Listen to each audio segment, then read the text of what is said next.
और से music present. देखी भैया का हो भगवान कृष्ण के जन्म उत्सव में अच्छा देखी कि कैसे गोकुल में बधाइया बाजा बाजता माता यशोदा मने मने मुस्कुराता रही अपना बबुआ के देख के। ये ओ क्या बात है या चौड़ा और है भाई बाजता बधाइया भइल गोकुल में हाला कैसे हो खताते सोहर भइल गोकुल में हाला जन्म जब लिहले बबुआ गोपाला जन्म जब लिहले बबुआ गोपाला लागल भावे सोनावा के झुलवा के पाला और सुहावा लगता जन्म जब लिहले बबुआ गोपाला जन्म जब लिहले बबुआ गोपाला बबुआ के देखी सिंचाई बधैया घरे घर बाजता भैया हो बधैया घरे घर बाजता भैया हो बधैया घरे घर बाजता भैया हो बधैया घरे घर बाजता सोना चांद लुटावता मानी हो अपना बबुआ के देखी सिंचाई बधैया घरे घर बाजता भैया हो बधैया घरे घर बाजता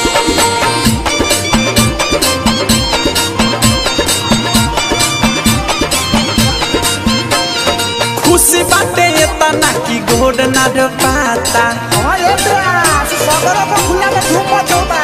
बबुआ के मम्मी पापा बड़ी मुस्कुराता सच हो खुशी बाटे इतना की गोड ना पाता बबुआ के मम्मी पापा बड़ी मुस्कुराता घर अंगना सोड भइल लागता निराला घर अंगना सोड भइल लागता निराला जन्म जब लिहले बबुआ गोपाला जन्म जब लिहले बबुआ गोपाला धरती गगन देखी देखी देख मुनि खुश भइला झुमे धरती गगन देखी देखी देख मुनि खुश भइला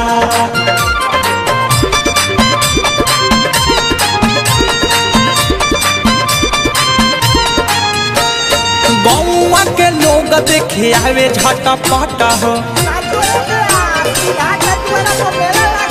किसन कन्हैया के चाल नटखट हो बउआ जवार के लोग आवे झटपट हो किसन कन्हैया के चाल नटखट हो उना कह के देखे बिना रहलो न जाला उना कह के देखे बिना रहलो न जाला जन्म जब लिहले बबुआ गोपाला जन्म जब लिहले बबुआ गोपाला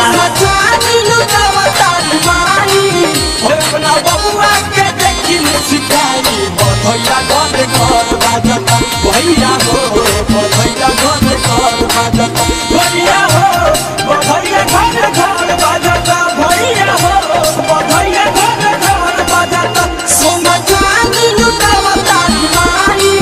हो अपना बबुआ के देखी सिखाई बधैया घरे घर बाजता भैया हो बधैया घरे घर बाजता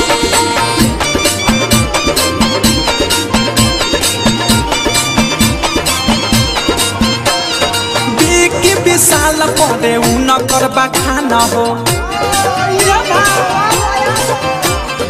अवधे सब प्रेमी जी करेले गुनागान हो बिकी विशाल करे उ न करबा खाना हो अवधे सब प्रेमी जी करे गुनागान हो अनुराग बिकी हो बहुत सुहाला अनुराग बिकी हो बहुत सुहाला जन्म जब लिहले बबुआ गोपाला जन्म जब लिहले बबुआ गोपाला हो खताते सोहर भइल गोकुल में हाला जन्म जब लिहले बबुआ गोपाला जन्म जब लिहले बबुआ गोपाला जन्म जब लिहले बबुआ गोपाला